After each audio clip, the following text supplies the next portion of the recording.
Algebra 2, Common Core, imaginary numbers, sometimes referred to complex numbers.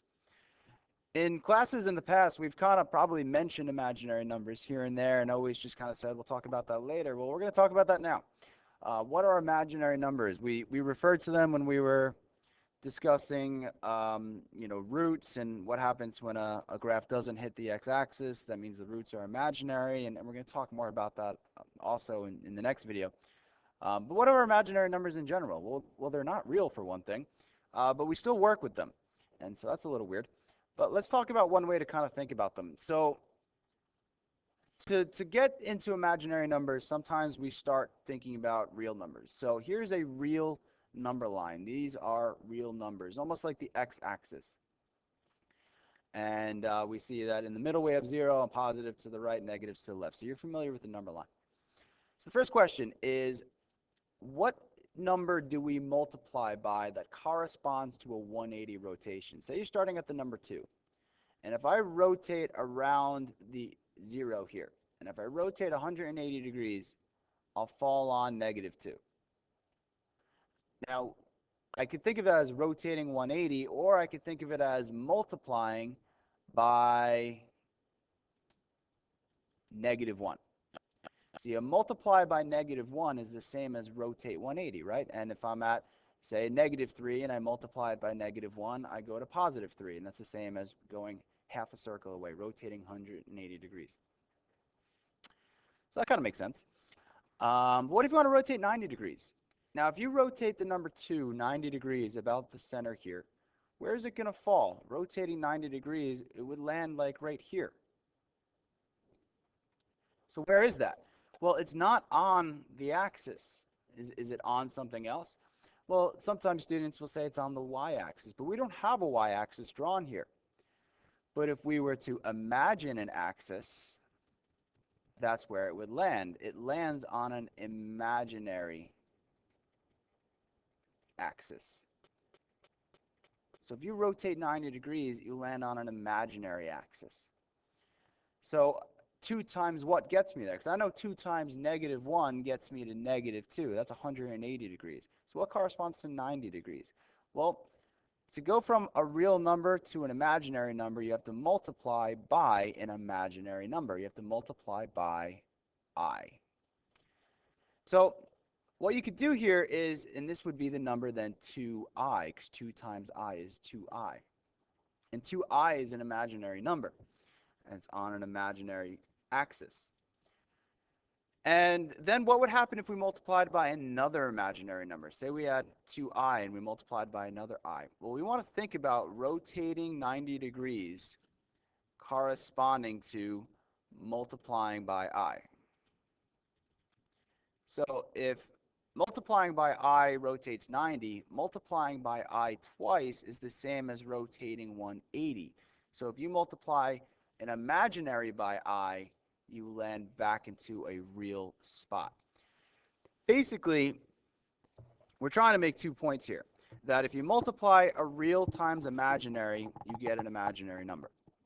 2 times I is 2i. A real times an imaginary number is imaginary. But an imaginary times an imaginary is real.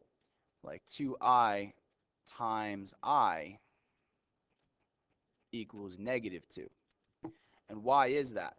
So this was a real times imaginary equals imaginary. But an imaginary times an imaginary equals real. And of course, we know a real times a real is real.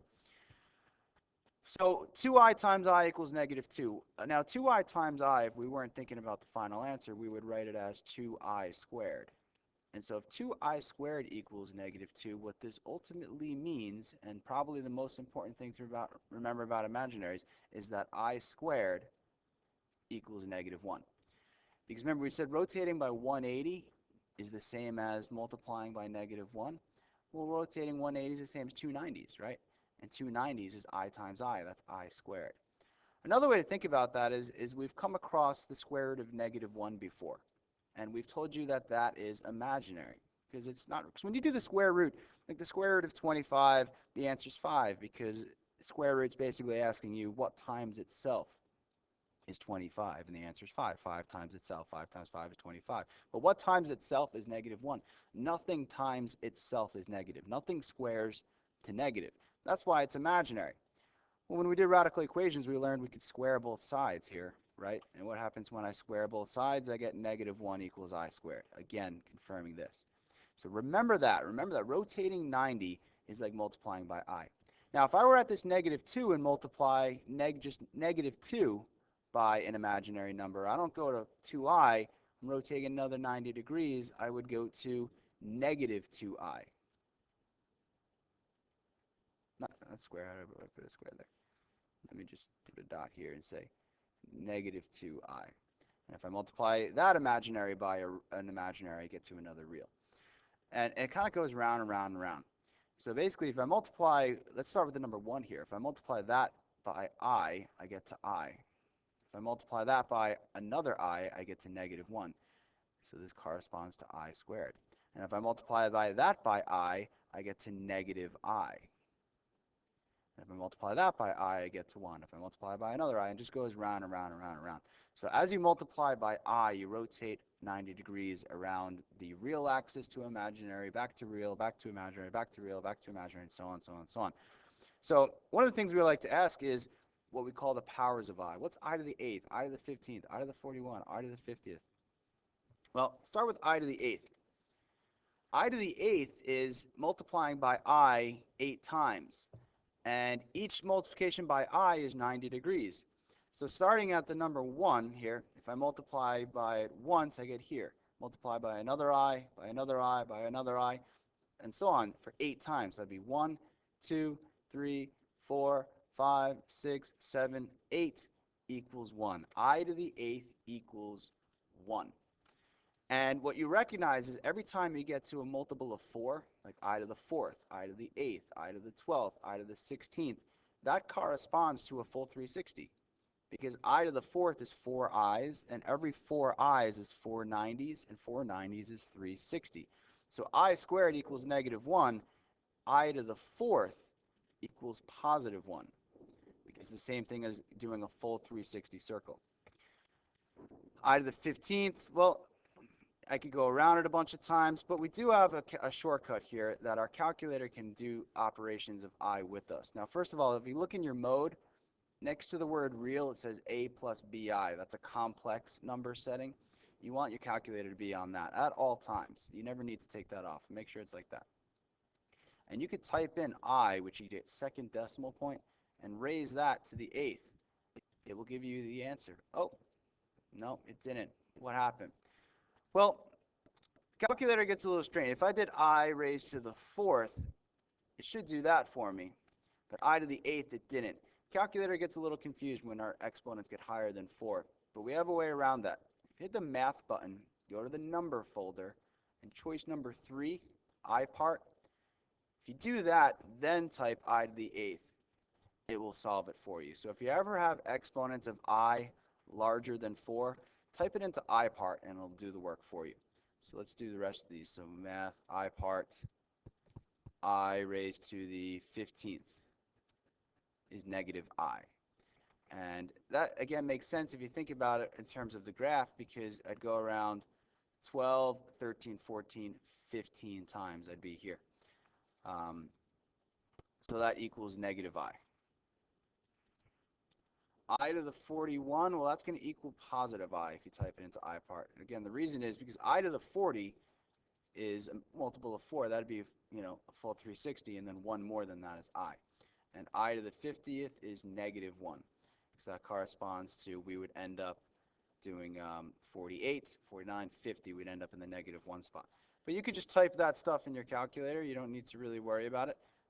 Show you one more time. If I go to math, I part, and then type in I to the 50th. It will do the algebra for me. And a lot of this we can type in. Even these expressions down here we could type in. What we can't type in is when it's a radical. This one actually probably could, because 16 is actually a square. Not negative 16, but the way to do negative radicals is the same as positive radicals.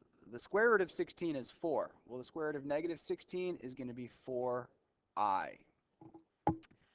Rad 45, if it were just positive rad 45, it'd be 9 times 5, square root of 9 would be 3 rad 5.